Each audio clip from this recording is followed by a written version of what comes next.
ஓட்டு அரசியலுக்காக தமிழக காவல்துறையை வந்து பாண்டிச்சேரி காவல்துறையோட கம்பேர் பண்ணி அவங்க ரொம்ப அழகாக பண்ணியிருக்காங்க. பட் ஆனால் தமிழ்நாடு காவல்துறை இந்த அளவுக்கு சிறப்பாக செயல்படலைன்னு சொல்லிட்டு ஒரு விதமான விமர்சனம் ஒன்று வைக்கப்பட்டதே, அதை பற்றி என்ன நினைக்கிறீங்க? இதுக்கு நான் ஒரு விளக்கம் கொடுக்கட்டுங்களா? ஒரே கிளாஸில் படிக்கிற பசங்களில் பார் அவன் நல்லா படிக்கிறான், நீயும் படிக்கிறேன்னு ஏன் அந்த பையனை பார்த்து அந்த மாதிரி சொல்கிறாங்கன்னா, அவனும் அந்த பையனை மாதிரி படிக்கணும்னு அந்த டீச்சருக்கு ஒரு ஆசை. ஒரு ஆசிரியராக அந்த எல்லா மாணவர்களும் நல்லா படிக்கணும், தேர்ச்சி பெறணும், பாஸ் ஆகணுன்றது தான் ஒரு ஆசிரியரோட ஆசையும் கடமையுமா.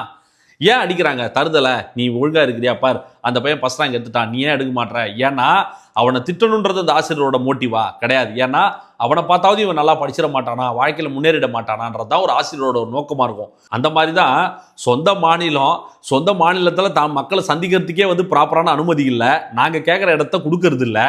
சரி, நாங்கள் எதனா ஒரு இடத்த வந்து சூஸ் பண்ணி கொடுத்தாலும் அதில் 1000 நொட்டையை சொல்கிறது, அதுக்கப்புறம் உரிய பாதுகாப்பு கிடைக்கலன்ற ஒரு ஆதங்கத்தையும் வருத்தத்தையும் தான் எங்கள் தளபதி அவர்கள் அந்த இடத்துல தெரிவித்தாரே தவிர காவல்துறையை வந்து திட்டணும்னு அவருக்கு எதனா அவசியமா? அதே கரூரில் வந்து இவ்வளவு கூட்டத்தையும் வந்து என்னை வந்து ரொம்ப அழகா அந்த இடத்துல இருந்து இந்த இடத்துக்கு கூட்டம் வந்ததுக்கு காவல்துறைக்கு நன்றி சொன்னதும் இதே தலைவர் தானே.